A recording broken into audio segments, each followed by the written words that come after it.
Hello guys, প্রচুর মাছ ধরতে হবে এই স্লোগানকে ধারণ করে আমি চলে এসেছি বন্ধু সাকিবের গ্রাম সোনাখালীতে।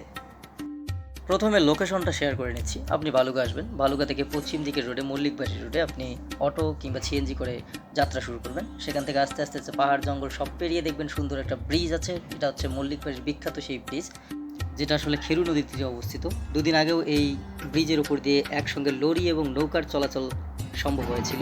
সোনাখালী গ্রামের একটা ইতিহাস রয়েছে। ব্রিটিশ পিরিয়ডে সেই গ্রামের মধ্য দিয়ে একটা খাল বহমান ছিল।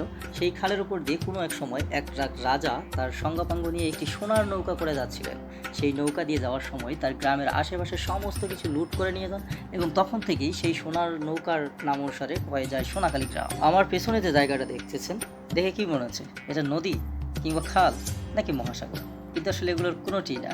এটা হচ্ছে একটা ধানি ক্ষেত অর্থাৎ ফসলের ক্ষেত। এখানে হেক্টর হেক্টর জমি এখানে চাষাবাদ করা হয়েছিল ধানের। আসলে বৃষ্টির কারণে এই জায়গাটা একেবারে তলিয়ে দেয়, যেটা বর্তমানে দেখতে কিছুটা সাগর মহাসমুদ্র কিংবা কোনো বড় কোনো নদীর মতো লাগতেছে। কথায় আছে না, কারো পৌষ মাস কারো সর্বনাশ। এই গ্রামের অবস্থাও ঠিক সেরকম।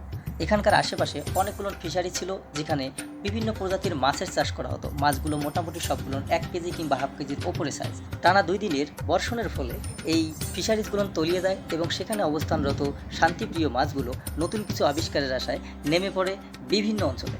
সেই অঞ্চলগুলোর মধ্যে একটি হচ্ছে সোনাখালী গ্রাম, যেখানে প্রতিদিন একজন লোক 1 থেকে 1.5 মণ কিংবা তারও বেশি মাছ আহরণ করতে পেরেছিল একদম ফ্রিতে। আপনি এখানে যে অনেকগুলো মানুষকে দেখতে পাচ্ছেন, তারা বিভিন্ন ধরনের জাল কিংবা বিভিন্ন উপায়ে মাছ ধরার চেষ্টা করতেছে। এগুলো আসলে সবাই কিন্তু এই গ্রামের মানুষ না, বিভিন্ন দূর দূরান্ত থেকে এসেছে এখানে মাছ ধরার জন্যই। কিন্তু এখানে কথা হচ্ছে, এই যে ফসলের জমির মধ্যে যে ধানগুলো তলিয়ে রয়েছে, এই জমিগুলো যদি 2 দিনের মধ্যে বা 2-3 দিনের মধ্যে যদি এগুলো আসলে ভেসে না ওঠে, তাহলে কিন্তু এখানকার কৃষকদের অবস্থা একদম শোচনীয় হবে। ইনি হচ্ছেন বন্ধু সাকিবের বাবা, প্রচণ্ড ধর্মপ্রাণ একজন মানুষ। এই জাল দিয়ে আমরা মাছ ধরবো। বন্ধু সাকিবের ওখানে এখন আমি চলে যাবো এবং এই পর্যায়ে আসলে আমার এই জায়গার মধ্যে আর ভিডিও কন্টিনিউ করা সম্ভব হচ্ছে না।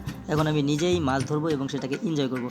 টানা 2 ঘন্টার অভিযানে আমরা মোটামুটি 5-7 কেজির মতো মাছ পেয়েছিলাম। কিন্তু দুর্ভাগ্য বিষয় হচ্ছে এটাই, আমি যখন ভিডিও শ্যুট নিয়েছি তখন আসলে কোনো জালেই মাছ পাওয়া যায়নি। আসলে মাছ ধরা আসলে অনেক ধৈর্যের একটা বিষয়। প্রতিবারেই যে আপনি আপনার জালে মাছ পাবেন ব্যাপারটা কিন্তু তেমন না। ধৈর্য ধরে থাকবেন, প্রতিবার মাছ উঠবে না, কিন্তু কোনো সময় আসলে একবারে অনেকগুলো উঠবে, কোনো সময় 1টা 2টা উঠবে। এভাবে আসলে মাছগুলো আসলে সংগ্রহ করতে হয়। এটা আসলে ফ্রি মাছ হলে যা হয়। চমৎকার সুন্দর গ্রামটি সাকিব আমাকে ঘুরিয়ে ঘুরিয়ে দেখায়। আসলে এখানে ভালো লাগার অনেকগুলো বিষয় রয়েছে।